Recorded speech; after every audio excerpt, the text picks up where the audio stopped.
bit more about myself. Yes, I am from the Netherlands, so I am a Waigoran, I am a foreigner. Whether or not I'm a Twantja, a specialist about this particular subject, I must say I'm not. Originally, one of my colleagues was supposed to come here, based in Australia, but he's about to have his first son, so he thought that was a little bit more important than showing up there, so apologies. Yeah, just a little bit more about myself then. I've been living and working in the People's Republic of China for the last 18 years. So my experience is mainly based here in China. I lived 8 years in Beijing, and now I'm living in Hong Kong. I work for a law firm. We help foreign companies to invest in the PRC. The subgroup I'm part of tries to specialize to help companies to invest in the energy, mining, and infrastructure sector. Part of the responsibility also includes helping our global environmental market practice with anything that's China related. And in the past it was just CDM, advising on the CDM rules, doing due diligence on CDM projects, helping companies buying and selling credits. Most of the time we represent the buyer side, but we also represent the Chinese companies on the sell side. Especially when the price of the CDRs dropped and a lot of the ERPAs were being renegotiated. So when I accepted this particular task, I must say I found the task a bit intimidating. The presentation was supposed to last 20 minutes, and it took me already 20 minutes to print out all the relevant rules and regulations. There's a vast amount of material out there, and again that shows to the effort and the energy that went into putting the Shanghai scheme together. The rules in Europe, they have almost right now more than a decade of history. Huge efforts is being put into putting this particular system together. So what I tried to do here today is explain a little bit how I actually, with a foreigner with more experience in China than in Europe, looked at those rules, went through it, and indicate those particular issues that I say like, hey, this is interesting, I didn't know it worked that particular way, and hopefully that would also be of help of you, so that you can actually look at it perhaps in a different light after this presentation. The regulatory framework. In the EU, the main piece of legislation is actually the Emissions Trading System Directive. A directive is a piece of legislation that requires every member state of the EU to implement it through its own legislation. So you can say this is the State Council telling the Shanghai government, hey, you have to implement this piece of policy. So there's a certain amount of flexibility, there's a certain amount of adaptation possible for each individual member state to actually translate that then in national legislation. The directive itself changed substantially over the years. Phase 1, Phase 2, Phase 3. You see that this directive, although it's a very important piece of legislation, has been adopted and amended just to follow the developments in the market and to adopt the EU ETS into those particular developments in the market. Which reflects, I believe, the go and learn process of establishing the EU ETS. It's not that the rule originally issued in 2003 stayed the same. No, it's being updated depending on the needs of the EU ETS. The Commission regulation and decisions, these are more implementing policies. They can be enforced directly against member states. And these then deal with the details. So, for example, there is a rule issued in 2012 that actually described very clearly how a monitoring plan should look like. When it comes into the UK, how did they translate it in local legislation? The UK issued in 2008 the Climate Change Act, which is Act of Parliament, which actually then is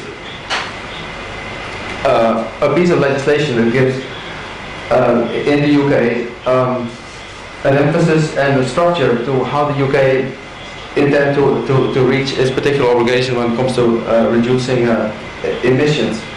The Greenhouse Gas Emissions Trading System regulations, that is a regulation that then links into the EU. This is then a piece of local legislation that is mainly focused on making sure that the European obligations are being translated into a piece of legislation that can directly be enforced by the UK government against its own operators, because the European rules cannot be enforced against power plants in the UK or chemical plants in Germany. I was also told to actually talk a bit about Australia, but Australia is a bit of a difficult story. When I was preparing this particular presentation, my colleagues actually said, hold the press, stop it, because the whole scheme is being on the discussion and the way things that are going, it might be repealed. Tony Abbott, who just came into, who just voted into power, seems to be willing to hold his promise to which he made during the election. That is, he wants to replace the cap and trade scheme with something, but I believe it's called direct action. So no more cap and trade, but a certain amount of money will be made available to combat climate change. It's not that he doesn't believe climate change is not important. He just thinks that different systems, or you should tackle it in a different way. Talking about this with my colleagues in Australia, they were highly disappointed, I must admit. The technical problems with repealing this system are enormous. Whether or not it can be repealed on time also depends on political decisions in the Senate, etc. But having said that, again, I went through these particular legislations. The National Greenhouse Gas and Energy Reporting Act has also supporting regulations. There was like 250 pages of detailed rules of how to actually make sure that each individual company reported the way that they should be reported. The carbon pricing mechanism, however, was dealt with in various different legislation. Now, one is the Clean Energy Act, so there's a link with renewable energy, a link with environmental protection rules. Now, when it comes to operators, going for these particular rules, this is also you see reflected in the Shanghai rules. There's just like certain key elements that always come back. One is registration. Before registration apply for permit, it's measuring. So who is doing what? How do you build up regulations and the system that you know that each individual plant reports the way that it should be reporting? How do you know that your neighbor is reporting it the same way? It goes back to that act that I mentioned in Australia. 250 pages. It's very, very long, very, very detailed.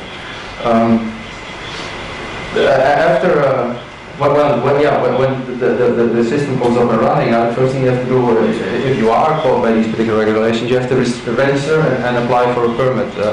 Under phase 3 right now, permits are not being made available for free as what happened in the Shanghai scheme, but most of them are being actioned off, and I believe the first auction in the UK took place in November 2012. After you get your registration, you get these permits, then you have an obligation to collect your data, retain the data, and hire third-party verification agencies. Again, you see these elements reflected in the Shanghai rules, the fact that you have to make sure that you keep track of what you are doing, you have to report back, and when required, you have to hire a third-party verifier just to make sure that your data you actually submitted was correct and was reflected what you did. Report on emissions. So each year you have to go back to the government or go back to the organization that is appointed by the government to say, well, this is the amount of emissions and I get this amount of permits. Very simple. I have 100 emissions of 100. My permits go to 90, so I comply. Going back to the previous speaker, this system almost feels like the way that you have to report taxes. You have fixed dates in what you have to do. Applying for permits has to be done before a certain date. The surrender of emissions of units, for example, in the UK, that you have to do it before 30th of August. So the compliance program is very close to a compliance program, the way that I see it, relating to taxes of annual filing, for example, of companies. It's a system that you have to build in your own company and just make sure that you hit those particular targets and hit those particular dates with relevant reporting.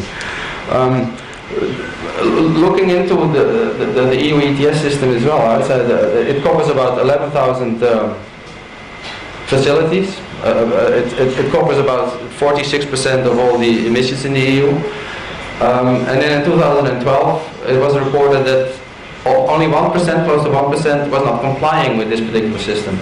So if you look at it from that angle, you can see, well, it actually is a success. And why is it a success? I do believe that growing up in Europe after, well, in the 70s, before that you had the Club of Rome. You had people actually saying, well, we only have one planet, you have to take care of it. So I do believe that when it comes to cultural element, there's a huge amount of awareness in Europe that we have to do something about the environment. We have to take care of our Earth. So that helps if you want to commit compliance. If you want to be compliant. Of course, what also helps is there was a certain wealth in Europe. So it's not that you have a choice between sending your kids to school or not polluting. There was a certain wealth that could support those particular programs. From a legal angle, however, I must say that the amount of information and the amount of detail that is available, I believe, create a certain robustness, but this is from a legal point of view, from a lawyer point of view, create a certain robustness of the whole system. The rules are transparent, they're all there. I believe that was also part of the success of the scheme. As I said before, and it was indicated, it moved from a pilot scheme to a scheme where the permits were given out for free, and now they're auctioned. It's a moving target. So you can say, well, it's a moving target. Does that give me enough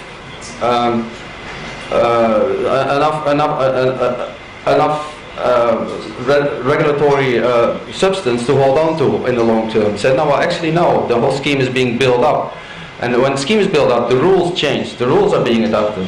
So if you think that, for example, you think that the regulations come out in China is similar to the PLC company law that's been around since 1999. Most likely not. The rules will change. The rules will adopt based on experience that is being gained in the market.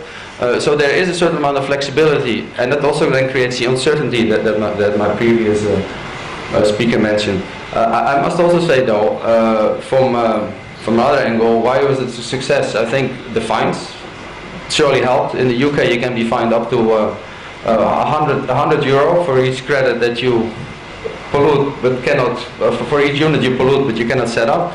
Now, if you then see that what the prices are far less than that. So, economically speaking, the system is not being put under pressure to that extent that the fines would be less than the price of carbon. So that, of course, also helped. I would like to leave it with this. We can have questions later on.